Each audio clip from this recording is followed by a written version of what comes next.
Good morning student. आज मैं आपको तुलसीदास द्वारा रचित पद हैं उसके वो कराने जा रही हूँ। इससे पहले मैं आपको 3 पैराग्राफ है, 3 स्ट्रेंजा है, वो राम भरत का प्रेम है, इसके मैं करा चुकी हूँ, जो आपको सप्रसंग व्याख्या करनी है।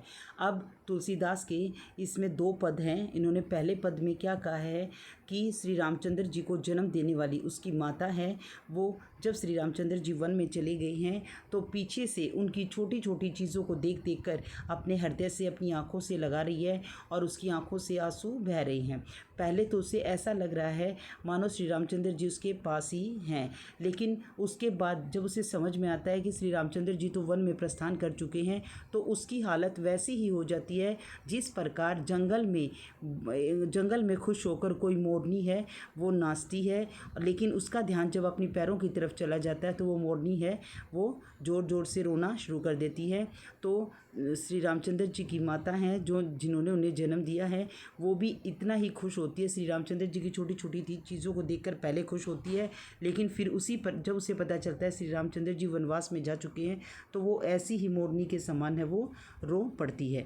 तो अब मैं पद का फर्स्ट स्ट्रेंजा जो कि अवधी भाषा में लिखा गया है, उसमें अनुप्रास, उपमा, रूपक इत्यादि अलंकारों का प्रयोग भी किया गया है, और जो श्री रामचंद्र जी की माता हैं उसकी विरह व्यथा का वर्णन किया गया है, वात्सल्य रस का प्रयोग इसमें किया गया है।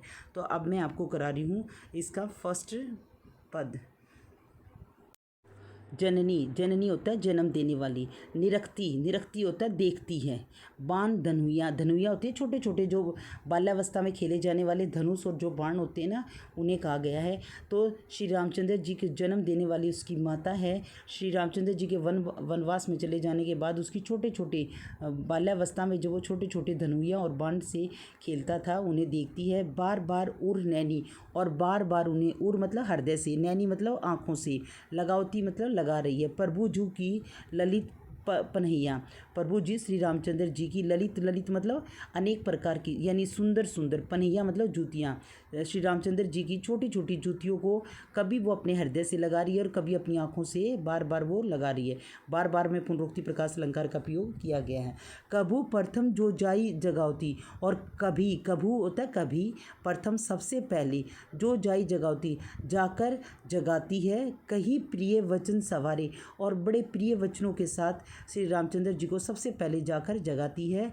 उठू तात, हे पुत्र उठो, उठू तात, तात मतलब पुत्र, हे पुत्र उठो, बलि मातु बदन पर, बलि मतलब बलिहारी, मातु तुम्हारी माता, बदन पर तुम्हारे इस रूप सौंदर्य के ऊपर तुम्हारी माता बलिहारी हो, बदन मतलब उसके शरीर के ऊपर।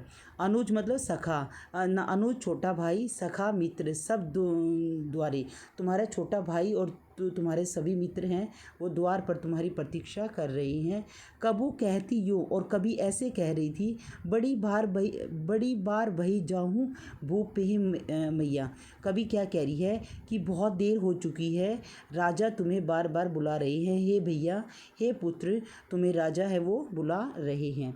बंधु बोली जेही जो भावे गई निछावरी मैया, और कभी क्या कह रही है अपने बांधुओं के साथ, अपने सगे संबंधियों के साथ जाकर जिम लो, जेही होता है जिम लो, जो भावे यानी खाना खा लो जो तुम्हें अच्छा लगे, भावे मतलब अच्छा लगे, जो तुम्हें अच्छा लगे जाकर वो खा लो। गई निछावरी मैया, तुम्हारी माता तुम्हारे इस रूप के ऊपर निछावर हो जाए। कभू समझी वन गमन राम को, रही चकी चित्रलेखी सी, और कभी चित्रलेखा यानी चित्र के समान, हैरान चकित होकर वो उसे समझ में आ गया कि श्री रामचंद्र जी तो वन में जा चुके हैं। वन गमनु रामू यानी रामचंद्र जी हैं वन में प्रस्थान कर चुके हैं, वो एक चित्र के समान है, वो चकित होकर खड़ी रहती है। तुलसीदास वह समय कहे ते लागती, तुलसीदास जी क्या कह रहे हैं कि वो समय ऐसा लग रहा था मानो प्रीति सखी सी, वो समय ऐसा लग रहा था मानो प्रेम में डूबी हुई मोरनी के समान, अर्थात प्रेम में डूबी हुई मोरनी है, वो नाचती है, नृत्य करती है, लेकिन उसका ध्यान जब अपने पैरों पर जाता है तो वो रो पड़ती है। तो वही हालत है वो श्री रामचंद्र जी की माता का है। वो श्री रामचंद्र जी की छोटी छोटी चीज़ों को देखकर पहले खुश होती है, लेकिन उसे महसूस होता है कि वो वन में जा चुके हैं, तो वो उस प्रेम में डूबी हुई मोरनी के समान है, अपने पैरों को देखकर जो रोती है ऐसे ही वो रो पड़ती है। यहाँ सखी सी में उपमा अलंकार है, चित्रलेखी सी में उपमा अलंकार है, अनुप्रास अलंकार है, जो जाई जगावती में